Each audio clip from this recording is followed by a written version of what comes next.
আজকের রান্নায় সবাইকে স্বাগত জানাচ্ছি। আপনারা এখানে দেখতে পাচ্ছেন যে আমরা চুলাতে কিন্তু শাক উঠাই দিয়েছি। শাকের ভিতরে বেশ পরিমাণ পানি দিয়ে দিয়েছি। এই শাকটা এখন আমরা ভাপ দিয়ে নেব। এক কথায় আমাদের গ্রাম্য ভাষায় বলে ভাপ দিয়েও আমরা এই শাকটা ভাপ দিয়ে নেব। ভাপ অনেকে বলতে পারেন, অনেকে বলেন আর কি যে সিদ্ধ, আমরা এটা সিদ্ধ করে নেব। যার কারণে চুলাতে জাল ধরাই দিয়েছি। আর এই পাশে পেঁয়াজ মরিচ আর রসুন কাটা আছে। আমরা এটা সুন্দর মতো সিদ্ধ করে নেব। ঢাকনা দিয়ে ঢেকে রাখলাম, তাহলে দ্রুত সিদ্ধ হয়ে যাবে।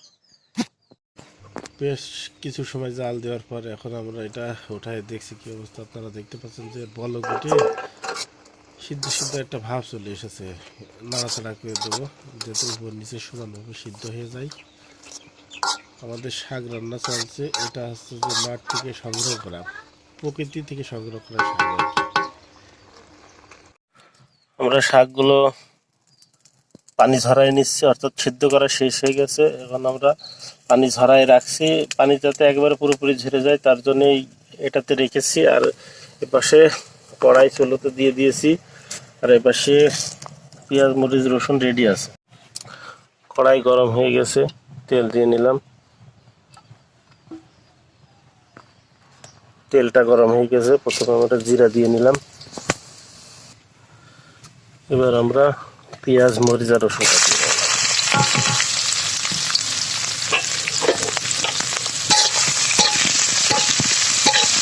এটা বেশ সময় ধরে ভেজে নেব।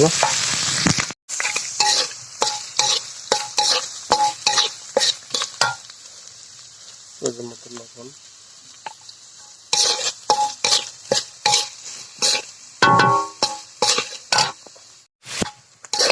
আমাদের পেঁয়াজ মরিচ আর রসুনটা সুন্দর মতো ভাজা হয়ে গেছে। আপনারা এখানে দেখতে পাচ্ছেন।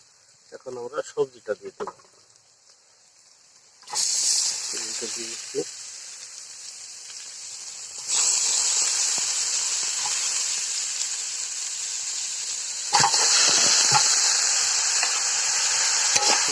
সুন্দর মতো নাড়াচাড়া করি।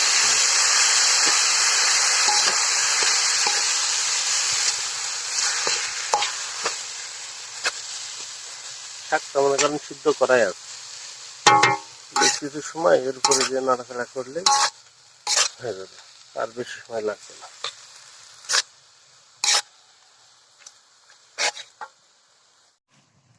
বেশ কিছু সময় জাল দেওয়ার পর আমরা ঢাকনাটা উঠাই দেখি। বেশ মনে হচ্ছে একটু পানি পানি বেরোচ্ছে। শাক আসলে শাক অল্প অল্প পরিমাণ পানি মনে হচ্ছে, তার রস যেটাই বলেন না কেন আছে। শাকটা আশা করা যাচ্ছে মোটামুটি ভালোই হবে।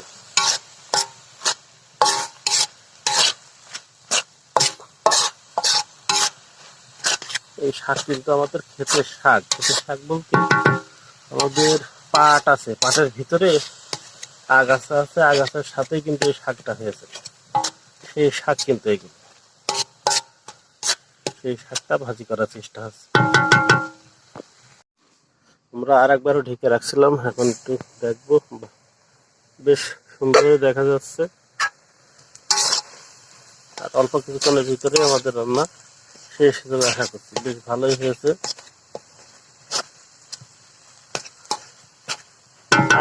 আর ঢাকবো না। এবারটা যে রসটুক আছে বা যে পানি পানি ভাবটুক আছে, এই না ঢেকে রাখলে এটা শেষ হয়ে যাবে এবং ভাজা ভাজা একটা ভাব চলে আসবে। আমাদের শাক ভাজিটা হয়ে গেছে, বেশ সুন্দরই হয়েছে। আপনারা দেখলে বুঝতে পারবেন, বেশ সুন্দরই হয়েছে। আশা করি বেশ ভালোই লাগে, লক্ষ্য করলে দেখছেন। তো আমাদের আজকের ভিডিও পর্যন্তই। সকলকে ধন্যবাদ।